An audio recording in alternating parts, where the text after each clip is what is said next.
Listo. ¿Puedo empezar? Ya. Hola, buenas tardes. Todos sean bienvenidos a este tutorial sobre el sistema límbico. Les quiero presentar, que ya lo conocemos, al doctor Jorge Eduardo Brand Girón. Quiero contarles que él es un médico muy reconocido, que merece todos mis respetos. Es una persona a la que yo admiro mucho, a pesar de que yo le doblo la edad, pero es de mis personas favoritas porque es muy estudioso, es muy activo y le gusta ayudar a todo el mundo. Entonces, dejo con ustedes al doctor Jorge Eduardo Brand con el tema sistema límbico. Muy bien, muy buenas tardes tengan cada uno de ustedes. Igual reciban un cordial saludo del ingeniero Carlos Vargas y también de la maestra en ciencias Sonia Judith Villatoro Jacome del Departamento de Estudios de Posgrados y también pues por la maestría en neurociencias. El día de hoy pues vamos a realizar un conversatorio sobre lo que es el sistema límbico y poder recordar las clases anteriores que hemos tenido, que esto viene a aumentar nuestro conocimiento, nuestros dotes de conocimiento y de manera humilde y de manera también compartida, porque así debe ser el conocimiento compartido, pues estamos para poderles apoyar, ¿de acuerdo? Muy bien. Vamos a iniciar y debemos de recordar, por ejemplo, que cuando estuvimos hablando nosotros del sistema límbico, hablamos en su momento del encéfalo y que el encéfalo tenía algunos sistemas que eran sistemas activadores e impulsadores. Cuando hablamos de estos sistemas, debemos de recordar de que son señales que pueden ser a partir de los órganos receptores. Ahora, quisiera ahí en sala que alguien me recordara, por ejemplo, cuáles eran esos órganos receptores que nosotros estuvimos hablando en las clases posteriores. A ver si se recuerdan de los órganos de recepción o los órganos receptores.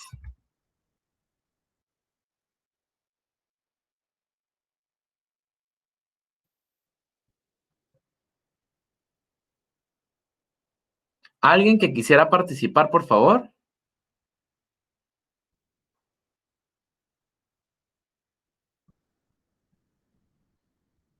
Tal vez Mario López me apoya o el licenciado Omar Félix.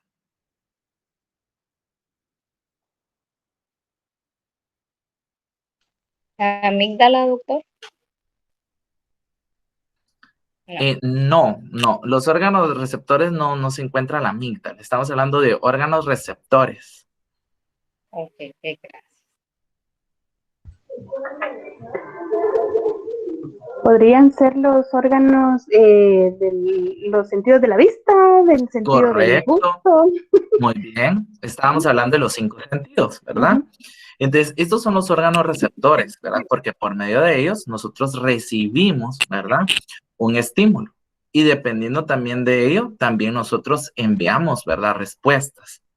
Y esto lo habíamos hablado por las vías aferentes y las vías eferentes, que también lo vimos también en el sistema nervioso como tal.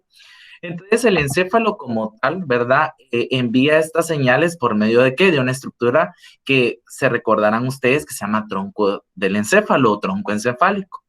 Y estas lo que hacían, por ejemplo, era activar ese componente por 2 caminos. Por una estimulación directa de la actividad de las neuronas en ciertas regiones amplias del cerebro y también por algunos sistemas neurohormonales que eran capaces de liberar los neurotransmisores. Y esto se daba por medio de procesos de facilitación y también procesos de inhibidor. Es por ello que también se recordarán ustedes que hablamos del control de la actividad cerebral y esto se podía dar por señales excitadoras. Ustedes se recordarán que hablamos, por ejemplo, de 2 áreas, un área excitadora y un área inhibidora. Ahora, recordando toda esta situación, ¿cuál era la estructura que dividía esa área excitadora del área inhibidora? ¿Se recuerdan ustedes?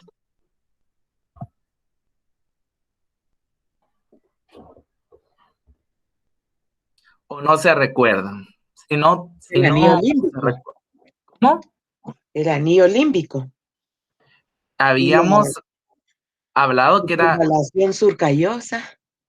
ajá, habíamos hablado de esas estructuras que eran parte del sistema límbico, pero el tronco encefálico tenía un área excitadora y un área inhibidora.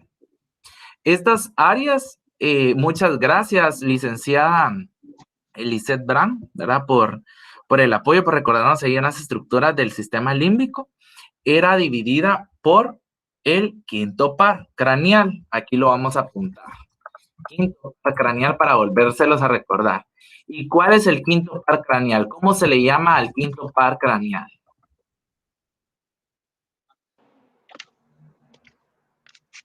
Trigémino, doctor.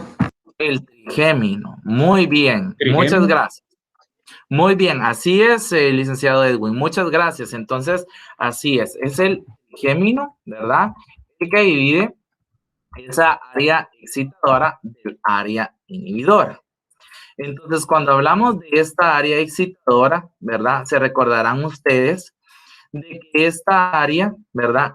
Envía señales desde el tronco encefálico. El área excitadora se encuentra por encima del quinto par craneal. Ahora bien, ¿cómo es que cuál era el neurotransmisor que nos ayudaba para poder emitir esos potenciales de acción rápida? Esos potenciales eran por medio del neurotransmisor acetilcolina, ¿de acuerdo? ¿Se recuerdan de eso? O sea que el neurotransmisor que se libera en el área excitadora es la acetilcolina, que es el que nos va a ayudar a enviar señales, recuerdan, al tálamo como y del tálamo a la corteza cerebral. Muy bien. Recordarán ustedes de que esta área excitadora, ¿de acuerdo? Entonces, tenía algunos procesos, ¿verdad? Y estos procesos era como tal, ¿verdad? Como se encontraba para poder recordar debajo del quinto par craneal. Luego se envían las señales al tálamo y del tálamo a la corteza cerebral, ¿de acuerdo? Y esto, de igual forma, al existir esa retroalimentación, también enviaba esas señales hacia la periferia para poder tener algunas situaciones. Por ejemplo, ¿verdad? Hablábamos si nosotros tocábamos algún objeto con calor o algún objeto frío, también eso era lo que nos hacía que hiciéramos el sistema de retiro, por decirlo así, ¿verdad? Muy bien. Y hablábamos también del área reticular inhibitoria, ¿verdad? ¿Y hasta dónde se sitúa? Esta se sitúa por debajo del quinto par craneal. Se recordarán ustedes de que existía, por ejemplo, un neurotransmisor que era el inhibitorio a ese nivel del tronco del encéfalo. Muy bien. Ahora, ¿cuál era ese neurotransmisor? A ver si se recuerdan. Serotonina. La serotonina. Muy bien, muchas gracias. Un aplauso fuerte para usted. Qué alegre. Entonces, esto es algo muy importante. Muy bien. Hasta el momento hay preguntas ahorita para poderlo volver a indicar. Ustedes me dicen si prosigo con la exposición.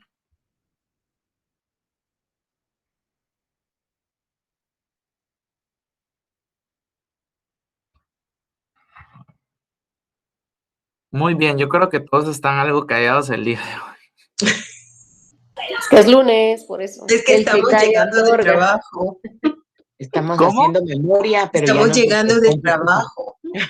Y es Sí, lunes, por eso. sí, pues, me imagino. Bueno, entonces, retroalimentándolo, ¿verdad? Entonces existen dos áreas, un área excitadora, un área inhibidora, que esta se divide por el quinto par.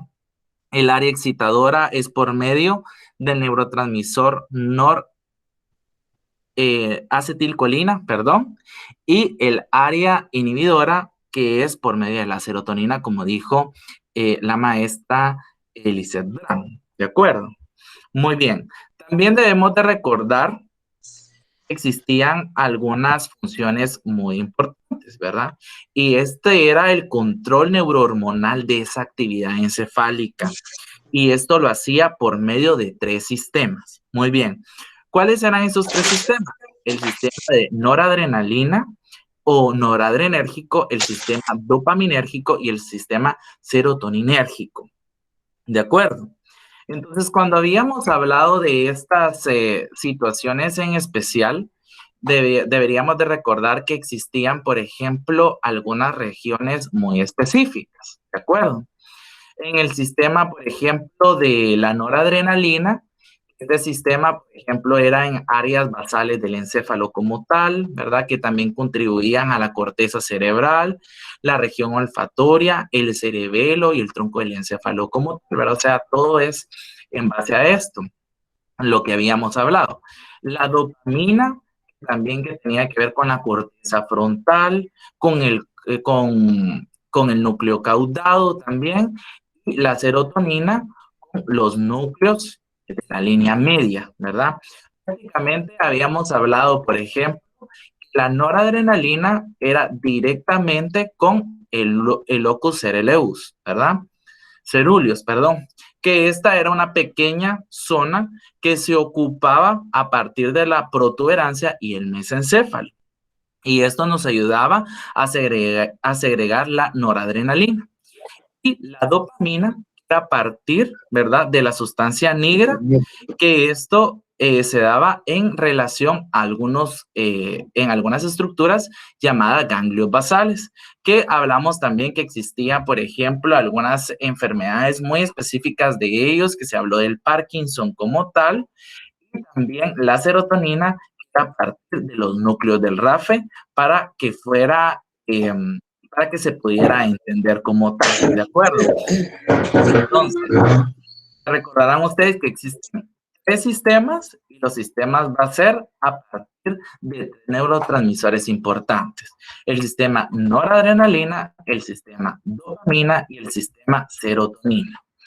El sistema noradrenalina a partir del locus ceruleus, el sistema dopamina a partir de la sustancia negra o sustancia negra, que era en relación a los ganglios basales, y el sistema de serotonina con los núcleos del RAFE, ¿verdad? Que su función pues era segregar la serotonina como tal. ¿De acuerdo? Entonces, esas son situaciones que debíamos de conocer nosotros para poder entender cómo es que se envían las señales hacia la corteza cerebral por medio del tronco del encéfalo hacia el tálamo y el tálamo hacia la corteza cerebral y de la corteza cerebral de regreso al tálamo y también algunas funciones periféricas que se van a tener. También debemos de recordar que el sistema límbico, ¿verdad? Es también muy importante, que es lo que vamos a abordar ahorita en este momento. Y quisiera que ustedes me recordaran qué es el sistema límbico, por qué lo podemos identificar, cuál es la palabra clave para poder conocer qué es el sistema límbico. Se relaciona con las emociones. Muy bien. Control Muy de bien. comportamiento. Control de comportamiento. Muchas gracias. ¿Alguien más?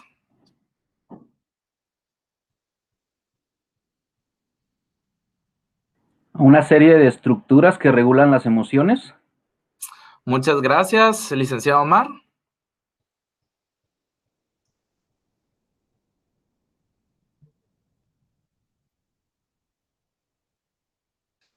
Bueno, entonces la palabra clave es limítrofe o Sí, limbo.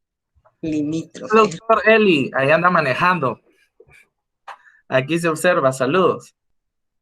Muy bien, entonces era limítrofe, ¿de acuerdo? ¿Por qué? Porque estaba en el límite o se dice al borde. Y esto tiene que ver con algunas estructuras en particular.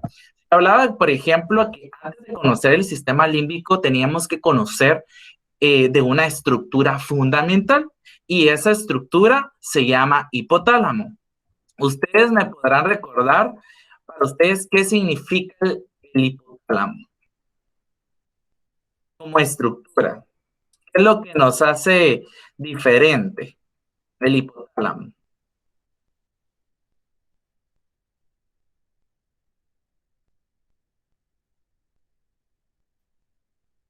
¿Alguien se recuerda? Si no se recuerdan, no tengan pena, con mucho gusto pues yo prosigo, ¿verdad?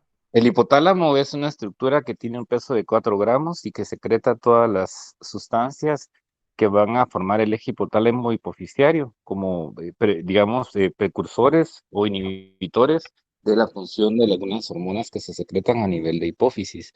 También es el origen de lo que es el sistema nervioso simpático.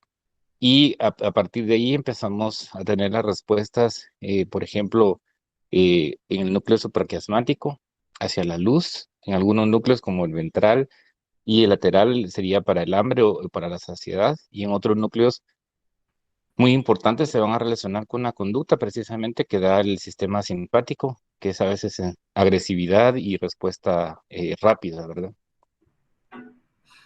Muchas gracias, doctor. Muchas gracias. ¿Alguien más?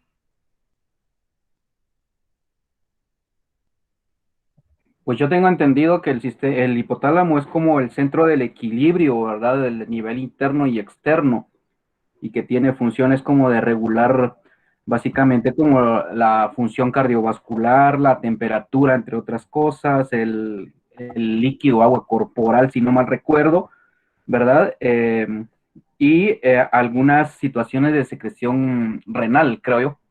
Ok, muchas gracias. Y es así, por ejemplo, que el hipotálamo pues, es un componente fundamental, ¿verdad? Como lo habían dicho sus compañeros, este es el que va a controlar, ¿verdad? Algunos estados internos del cuerpo, ¿verdad? Hablamos de la temperatura, de los líquidos corporales, comer, beber, controlar el peso y también a estas funciones, ¿verdad? Se le llaman funciones, como decía el doctor, vegetativas del encéfalo, que se encuentran íntimamente, ¿verdad? Confinado con el comportamiento. Se recordarán ustedes también, de acuerdo, de que habíamos hecho un esquema para poder recordar, por ejemplo, cómo era que se encontraba el sistema límbico. ¿De acuerdo? Y se recuerdan que habíamos hecho ese esquema como en forma de una C. ¿Sí se recuerdan? ¿Sí? Alguien escribió. Yo tengo una duda nada más, doctor. Sí. Solamente, por ejemplo, en relación a qué relación estaría o cómo sería la vía de conexión entre la función del hipotálamo y todas estas situaciones con los problemas de tiroides, o es tiroides quien tiene repercusión en el sistema límbico y todas esas situaciones, más en hipotiroidismo subclínico. Ok, muchas gracias. Muy buena pregunta. Bueno, cuando hablamos, por ejemplo, de los procesos emocionales, como usted lo indica, cuando hay, por ejemplo, enfermedad tiroidea, eso es bien importante, ¿verdad? Por ejemplo, usted mencionaba hipotiroidismo subclínico, ¿verdad? Pero nosotros también conocemos, ¿verdad? Que existen clasificaciones de ellas como el hipotiroidismo primario y el hipotiroidismo secundario, que en algún momento, pues, lo hablaremos cuando conozcamos el eje hipotálamo hipoficiario. El doctor, por ejemplo, nos hablaba del eje hipotálamo hipoficiario. Este eje hipotálamo hipoficiario es una conexión, ¿verdad? Prácticamente, ¿verdad? De las funciones que van a existir a nivel de la corteza cerebral que van a ser enviadas al tálamo y luego estas al hipotálamo, y ahí en el hipotálamo ustedes se recordarán que están los centros neurohormonales, que es lo que vamos a hablar, ¿de acuerdo? Entonces, cuando existe, por ejemplo, una afección del eje tiroideo, ¿de acuerdo? Obviamente va a estar comprometidos todas estas situaciones. ¿Por qué? Porque, por ejemplo, en el paciente hipotiroidismo, el paciente hipotiroideo va a ser un paciente que va a tener también procesos de ansiedad, procesos de depresión, procesos de aumento de peso, va a tener trastornos del sueño, por ende va a tener trastornos a nivel de ese eje hipotálamo hipoficiario, a nivel de la glándula pineal como tal. eh, por déficit de secreción de melatonina.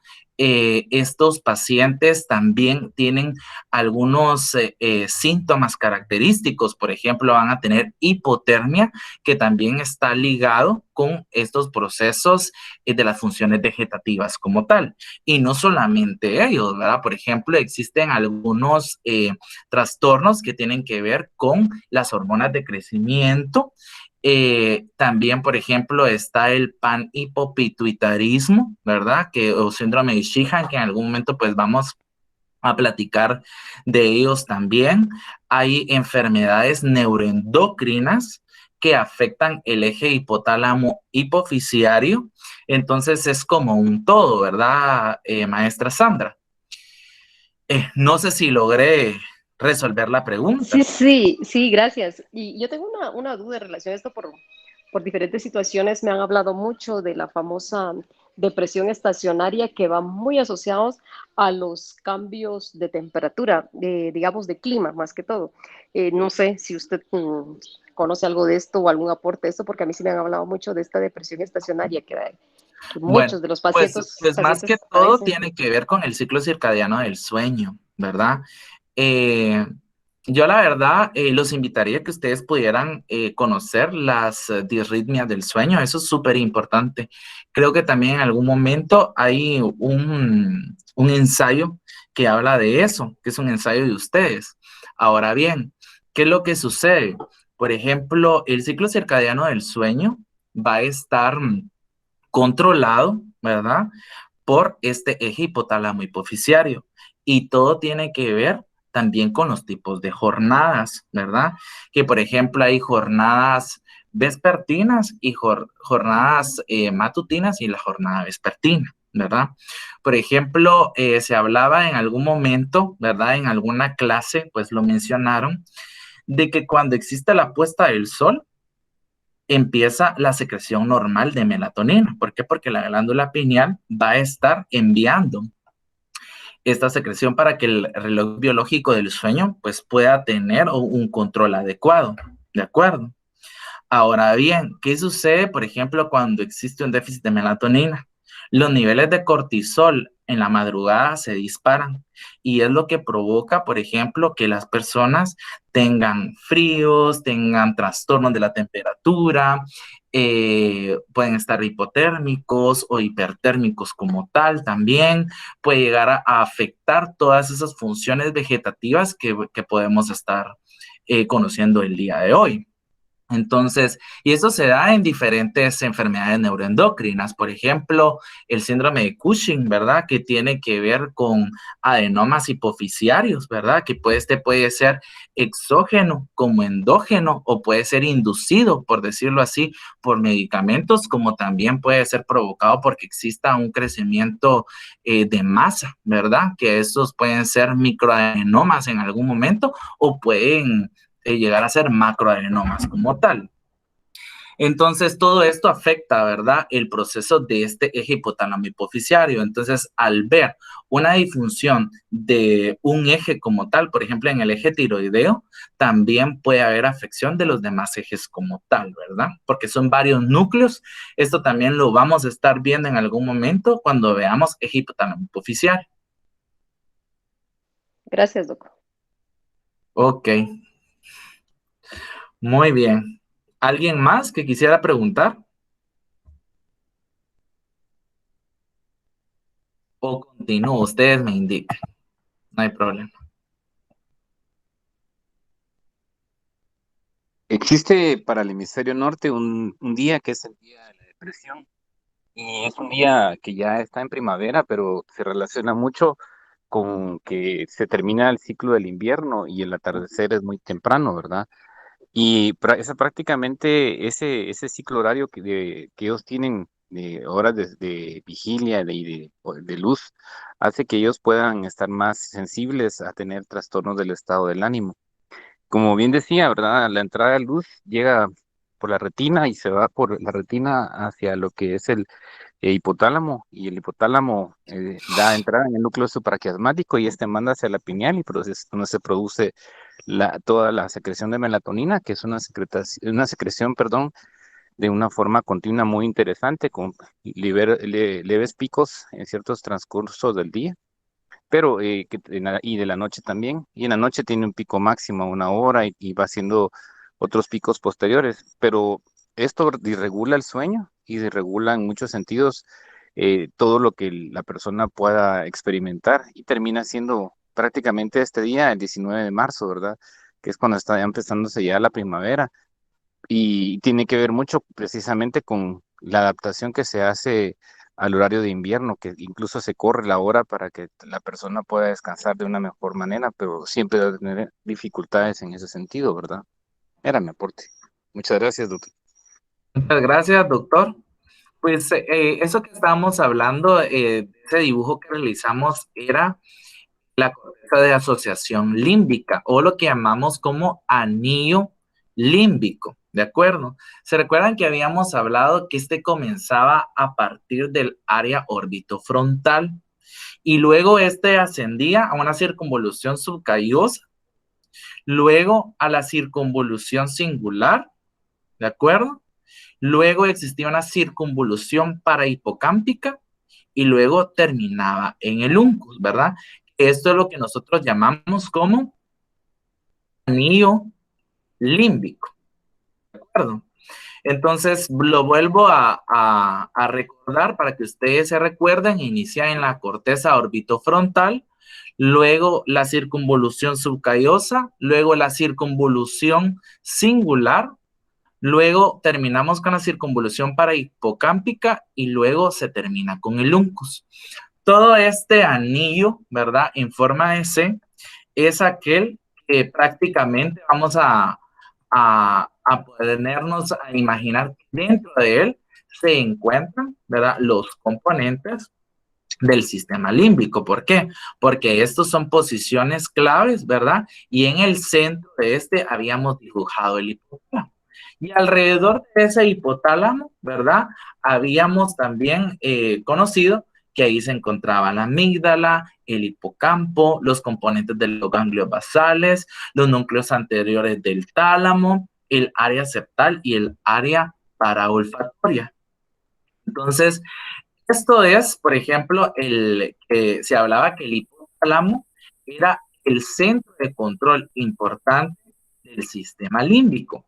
Y como decía la maestra Sandra, ¿verdad? Y también el doctor ahí, estos van a provocar, por ejemplo, que exista un control adecuado de las funciones del control vegetativo y endocrino del hipotálamo como tal, ¿verdad? Por ejemplo, se hablaba, por ejemplo, que existían diferentes tipos de núcleos, ¿de acuerdo?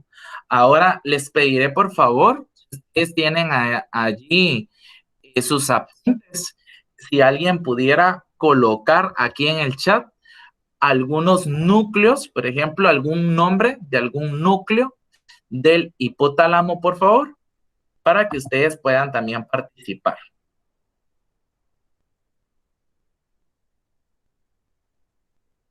Muy bien, esta clase es como recordatorio.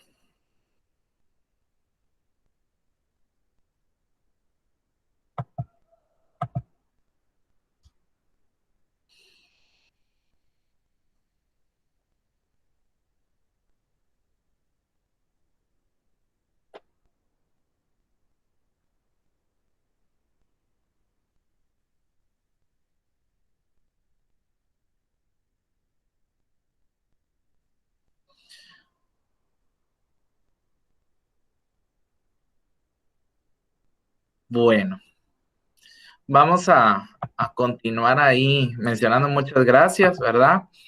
Se hablaba, por ejemplo, que existían núcleos, ¿verdad? Que se dedicaban a la regulación del sistema cardiovascular como tal, ¿de acuerdo? Que era una de las funciones, ¿verdad? Que ahí se hablaba, por ejemplo, del hipotálamo lateral y el posterior, ¿verdad? Y la activación del área preóptica. También, por ejemplo, hablamos de la regulación de la temperatura corporal, que era por medio del área preóptica como tal. La regulación del agua corporal, ¿verdad? Que también hablábamos del hipotálamo lateral, donde se situaba el centro de la sed. También, por ejemplo, se habló del control de la excreción renal de sodio, ¿verdad? De sal o de agua, ¿verdad? Sobre todo en los núcleos supraópticos, ¿verdad? Que también tenían que ver en algún proceso de la neurohipófisis, ¿verdad? Donde se segregaba la hormona antidiurética como tal, también llamada vasopresina. También se habló, por ejemplo, ahí decía Linda Ruiz, la regulación de la contractibilidad uterina y la expulsión también de la leche materna, y esto se da por los núcleos paraventriculares, que eran los encargados de la secreción de oxitocina, ¿de acuerdo? Que era la encargada, por ejemplo, de favorecer las contracciones del parto, ¿verdad? Para poder expulsar al bebé, y también, ¿verdad? La formación, ¿verdad? Para la lactancia materna como tal. La regulación digestiva, ¿verdad? Y de la alimentación se da, por ejemplo, por el centro de la saciedad, ¿verdad? Que se habló también del centro de la saciedad como tal, que era por los núcleos ventromediales, y también la estimulación, por ejemplo, del apetito, ¿verdad? Que era vinculada con el hambre, que era el área hipotalámica lateral. Muy bien. El control también de la secreción de hormonas endócrinas por medio de la adenohipófisis. Y en resumen, por ejemplo, estas funciones, ¿verdad? Eran funciones vegetativas, pero también se hablaban de algunas funciones conductuales a cargo del hipotálamo por algunas estructuras límbicas como tal, ¿verdad? Por ejemplo, ¿verdad? Se habló también que el hipotálamo lateral no solamente generaba sed y ganas de comer, sino de que también, por ejemplo, existían las situaciones, por ejemplo, de cólera y de lucha. También, por ejemplo, la estimulación del núcleo ventromedial, que era el encargado de la sensación, por ejemplo, de saciedad, y la disminución del consumo de los alimentos y la tranquilidad.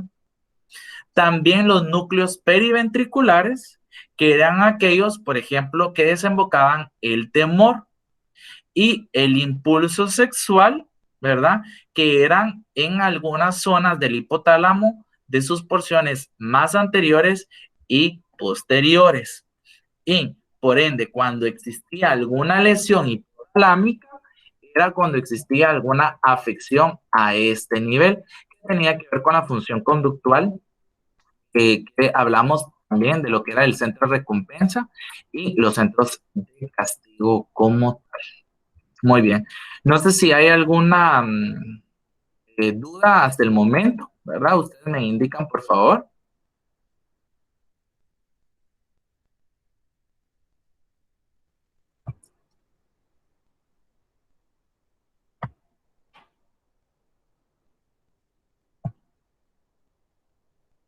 O prosigo, ustedes me dicen.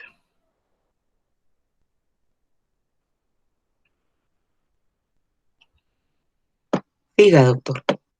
Ok, muchas gracias. Entonces, de eso es lo que se trata. Por ejemplo, el hipotálamo es aquel que nos va a ayudar a controlar las funciones vegetativas y también las funciones conductuales, ¿de acuerdo? Entonces, esa es un área muy específica y es muy importante que nosotros la podamos conocer. También, por ejemplo, se hablaba del hipocampo. Muy bien. A ver, ¿quién se recuerda del hipocampo? ¿Qué es la característica del hipocampo como tal? Procesa todos los procesos relacionados a la memoria. Muchas gracias, maestra. ¿Alguien más que quiera aportar, por favor? Procesos también de aprendizaje. Muchas gracias. Cuando hablamos de hipocampo, a qué animal se nos asemeja? A un caballito de mar. Caballito de A mar. un caballito de mar. Muy bien. ¿Cómo se le llamaba también al hipocampo antes? Si se recuerdan.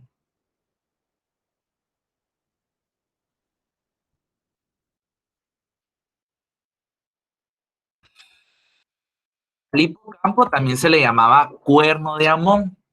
Y debemos de recordar, por ejemplo, que el hipocampo, pues prácticamente es una porción, ¿verdad? Alargada como tal, ¿verdad? Tiene, por ejemplo, una forma como si fuera un caballito de mar. Nosotros, por ejemplo, en geriatría, nosotros estudiamos mucho, ¿verdad? Lo que es el hipocampo, debido a que la destrucción de este es un signo, ¿verdad? Prácticamente de Alzheimer, ¿verdad? Como tal. Pero existían, por ejemplo, también algunas estructuras adyacentes que incluían los lóbulos parietales y los temporales, que era lo que nosotros llamábamos como formación del hipocampo, ¿verdad? Ustedes se recordarán de que esas estructuras, ¿verdad? Del sistema límbico como tal, tienen que ver juntamente con la amígdala, el hipotálamo, ¿de acuerdo? Como tal, para que se pueda dar esa experiencia, ¿verdad? Que trata, por ejemplo, de la memoria, ¿verdad? Porque, por ejemplo, cuando existe una destrucción hipocampal, nosotros nos damos cuenta de que la memoria a corto plazo de algunos pacientes, ¿verdad? Se encuentra afectada. Es más, por ejemplo, nosotros ese día realizamos un ejercicio, se recordarán ustedes que platicamos. Por ejemplo, si nosotros le preguntamos a alguien cuál es la fecha de su cumpleaños, ¿qué tipo de memoria estaríamos evaluando?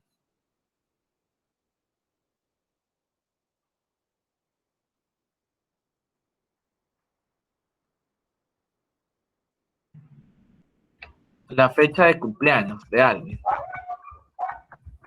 Memoria a largo plazo. Memoria a largo plazo. Y si nosotros preguntamos a dónde se dirigió hace 30 minutos, ¿qué estaríamos Exacto. preguntando? Memoria a corto plazo. Y si preguntáramos, por ejemplo, ¿cuál es el día de hoy? ¿Qué estaríamos preguntando?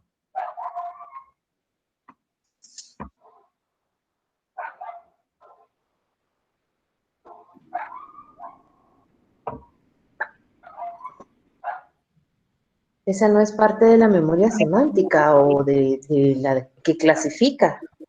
Sí, pero No. sería, bueno, memoria a corto plazo. A corto plazo. A corto Ok. plazo. Y si preguntamos, por ejemplo, ¿dónde nació el lugar de nacimiento de una persona? Episódica, doctor. Muchas gracias. Pero también estaríamos evaluando ahí memoria a largo A largo plazo. plazo. A largo plazo también, ¿verdad? ¿Cuáles son las 3 esferas que deberíamos de tomar en cuenta siempre con un paciente o una persona para poder realizar una evaluación mental? Sí. Tiempo, espacio y persona. Tiempo, espacio y persona. Las 3 esferas de tiempo, espacio y persona. Muy bien. Muchas gracias. La verdad, muchas gracias. Entonces, de eso se trata, ¿verdad? Por ejemplo, debemos de recordar que la función del hipocampo también tiene que ver con una función del aprendizaje como tal, que es lo que estábamos hablando. También se habló de la amígdala en su momento, ¿de acuerdo? Pero estos procesos los vamos a estar nosotros conociendo próximamente, porque vamos a conocer, por ejemplo, un módulo que ya nos va a venir, que va a ser solo de la amígdala y un módulo solo del hipocampo, y también vamos a poder conocer ahí, ¿verdad? Algunos procesos que tenemos una clase especial para ustedes, que va a ser el conocer las células o las neuronas espejo, ¿verdad? Que ustedes van a conocer ahí y que los van a poder combinar con las funciones del sistema límbico como tal. Entonces, como resumen, el sistema límbico viene de la palabra etimológica limítrofe, que es limbo o límite. Pero para poderlo estudiar, debemos de conocer que existe, por ejemplo, una función, ¿verdad? Una porción excitadora y una porción inhibitoria que se encuentran divididas, ¿verdad? Una por encima y otra por debajo del quinto par craneal, que es el trigémino, como ustedes lo mencionaron, y estas envían señales importantes hacia el tálamo y a la corteza cerebral. Y el tálamo juega un papel importante porque este nos va a ayudar a enviar las señales, ¿de acuerdo? O a mantener, por ejemplo, ustedes hablaron de un sistema de equilibrio, ¿verdad? Como tal. ¿Para qué? Para que se envíen señales. Y entre estas señales también se encuentran esas estructuras del sistema límbico. Se habló también de que existían 3 sistemas integradores de neurotransmisores, que se habló del sistema dopamina, del sistema noradrenalina y del sistema, hablamos de dopamina, noradrenalina, también hablamos de la serotonina y también hablamos de la acetilcolina. También, por ejemplo, platicamos de que existe una área que se llama anillo límbico, y estas estructuras como tal van a rodear, por decirlo así, a estas estructuras especiales, ¿verdad? ¿Cuáles eran esas estructuras especiales? Se habló, por ejemplo, que en el centro se encontraba el hipotálamo. También a su periferia, ¿verdad? La amígdala, se habló del tálamo como tal. Solo permítanme un momento porque se me quiere apagar la computadora. Permítanme porque me quedé sin batería. Permítanme.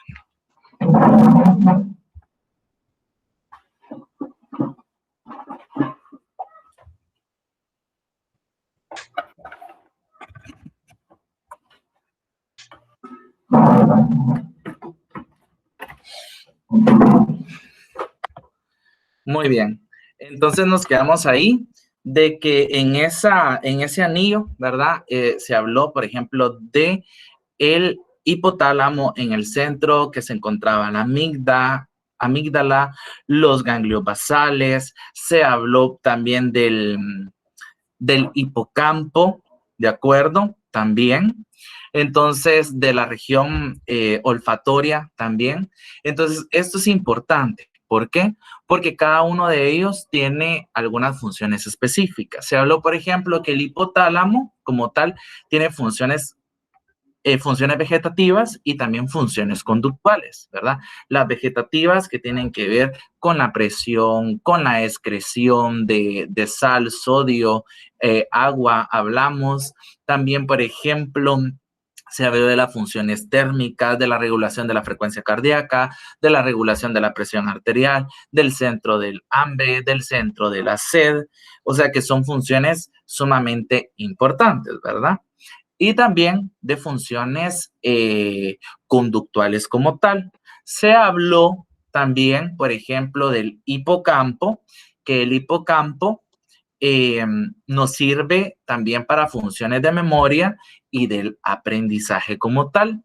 Y también de la amígdala, ¿verdad? Que la amígdala tiene ciertas funciones que vamos a hablar un módulo exclusivamente de la amígdala, que tienen que ver con algunos procesos autonómicos, también con algunos procesos también que van vinculados con el olfato, que también lo vamos a ver. Y se habló de que vamos a proyectar esta clase para que ustedes conozcan una clase solo de hipocampo y amígdala y que conozcan las neuronas espejo, ¿verdad? Entonces, esta clase prácticamente es una retroalimentación para que ustedes conozcan el sistema límbico, para que recordemos el sistema límbico como tal y poder proseguir a las siguientes clases, ¿verdad? Les quiero comentar, bueno, pregunto, ¿alguien tiene alguna duda para poder continuar yo? Porque les quiero hacer unas preguntas, disculpen. Doctor, tengo una duda. Fíjese que antes se hablaba, yo no sé si estoy desactualizada, pero antes se hablaba de la memoria próxima y remota. ¿Hay alguna diferencia cuando están hablando ya de memoria a largo plazo y a corto plazo? No, mire, pues por ejemplo, cuando estamos hablando de memoria, vamos a hablar de ese proceso porque tiene que ver con la neuroplasticidad. No sé si se recuerda que hablamos de la neuroplasticidad, ¿verdad? Sí. Entonces, la memoria como tal tiene varias divisiones, ¿verdad? Pero nosotros de manera más clara y más precisa, por decirlo así, ¿verdad? Nosotros miramos, por ejemplo, si un paciente tiene problemas de memoria corta o a memoria a largo plazo, ¿de acuerdo? Sí. Por ejemplo, ¿verdad? Como yo les decía, si preguntamos la fecha de cumpleaños, si preguntamos, por ejemplo, cuánto es 3 más 3 o 2 más 2 a un paciente, estamos evaluando cálculo en algún momento, pero estamos evaluando también precisión, ¿de acuerdo? Sí. Ahora bien, lo que nosotros nos interesa, por ejemplo, de manera más general, ¿de acuerdo? Es evaluar esas 3 esferas que mencionaba Jorge, por ejemplo, tiempo, espacio y persona. Sí. Por ejemplo, yo con el espacio puedo preguntarle a usted, ¿dónde se encuentra usted ahorita en este momento? En Antigua. En la Antigua. Ok, de acuerdo. Entonces yo estoy evaluando una memoria a corto plazo, ¿verdad? Porque usted está en la Antigua, pero usted específicamente, ¿cuál sería su dirección donde se encuentra? Un ejemplo. Cerca de San Francisco, Primera Avenida, Sur y Octava Calle. Así es, ¿verdad? Pero si yo le pregunto a usted, ¿cuál fue su lugar de nacimiento? Antigua, Guatemala. Ok, esa es una memoria a largo plazo. Si yo le pregunto cuál es su fecha de cumpleaños, usted me va a responder, esa va a ser una memoria a largo plazo. Si yo le pregunto qué fecha es el día de hoy, entonces usted me dice 26 de abril del 2021, ¿verdad? Ahí estaría evaluando memoria a corto plazo. ¿De acuerdo? Pero en algún momento vamos nosotros a conocer algunas pruebas, ¿de acuerdo? Por ejemplo, aquí vamos a poder conocer qué es un test de Pfeiffer, un mini mental test de Feinstein o un mini test de Feinstein modificado para adultos mayores en su momento, ¿de acuerdo? Algunos test que nos van a servir para poder conocer los tipos de memoria que podemos evaluar en los pacientes. Como les voy a buscarles un artículo donde podamos ver, porque por ejemplo, a veces los nombres han cambiado. O las teorías han cambiado un poquito, ¿verdad? Por decirlo así. Pero vamos a buscar, ¿de acuerdo? Un artículo que nos hable, por ejemplo, de una actualización de esos tipos de memoria para que ustedes lo puedan muchas conocer, gracias, ¿verdad? Y eso es lo importante que nosotros podamos evaluar y son los procesos de conductuales, ¿verdad? Los procesos de memoria, como se dijo, tiene que ver con la memoria con la memoria a partir del hipocampo, de la amígdala como tal, de varias funciones de las diferentes estructuras que hablamos el día de hoy, ¿verdad? Gracias, doctor, muy amable. Ok.